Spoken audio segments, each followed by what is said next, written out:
Hi, I'm Christopher Hine, and today we're going to be talking about continuation in our Atemi Waza series. I'm going to give you a few little drills that I use and transitions from one into the next. We're going to talk about ski, yokomen, and showman, and gyaku yokomen also in this. And I'll kind of give you some ways you can work with those. Again, this is on the receiving side of the Atemi and not the giving side of the Atemi. And I know that kind of is important for people because people are really into the giving side of Atemi. But we're going to do a couple more clarifications with the receiving side. I'm going to get Josh out here. We're going to go to work. Josh? All right, so let's continue our Atemi Waza series. Last time we talked about the yokomen position, the showman position, how they were different. So today I'm going to talk kind of about some little drills you can do that will vastly improve your ability to receive Aikido Atemi. I'm actually going to make one more video that I think the whole picture kind of puts it together for you, and it's a little bit easier to understand. Understand that Josh has 3 regular strikes he's going to use in Aikido. So he's either going to use a, can you switch? Yeah. Okay, so he's either going to use a ski, boom. He's going to use a showman, boom. Or he's going to use a yokomen, boom. The next video we'll talk about why those steps that he's taking are important. They might seem silly to you, but we'll talk about those steps in the next video. But those are the basic 3. So those are the 3 I need to kind of train for, okay? Now I can make little nice drills for each one of those to go through them. So let's say Josh skis and I do our basic soto mawari. If Josh comes around right now, switches knife hand, he is now on the other side to come in and thrust. So he can thrust again, I can soto mawari, he can come around, switch, soto mawari. So you can get your students used to, as they move around, practicing your soto mawari over and over and over, right?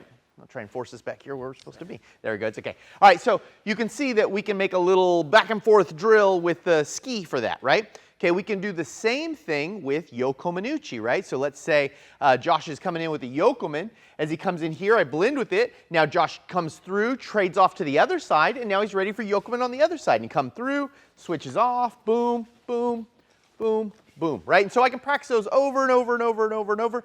And I can do those with the Gedan Barai, the low pass, the Jodan Barai, the high pass, right? And so let's say we're up high. Okay, and I want to do a high pass. I can do this. Now Josh can switch hands, come around, boom, here. I can high pass, bang, Josh can come by.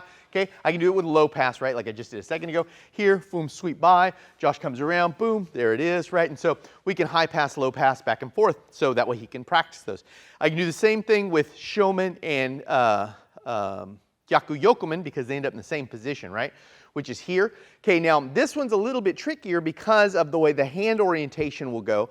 And I don't want to transition to like this, like I do for the yokomen or whatever.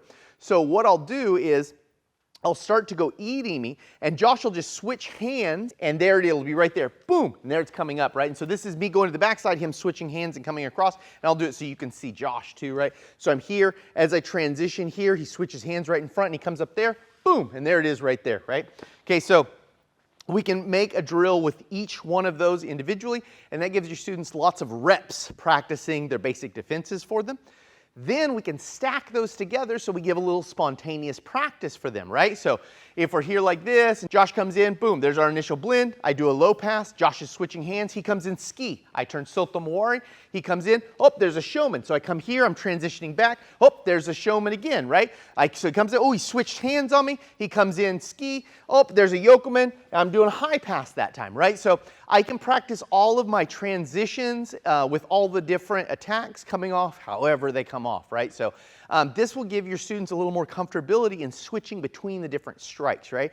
And so then that means you can avoid the terrible Aikido stuff that we're going to talk about in the next video, which is this one, right, where they go, I'm coming to get you in Jiwaza, right, and this thing, you know, or I'm coming with ski, bro, I'm coming with ski, bro, right, and we're going to talk about why those are silly in the next video.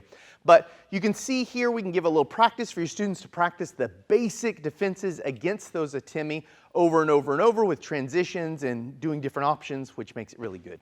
So I hope that helps. The next series we're going to talk about that stepping distance and why it's important and how to avoid the I'm coming for you, bro. We'll talk about that in the next video. I'm Christopher Hine. This is Joshua T. My salon of Daniels behind that camera right there.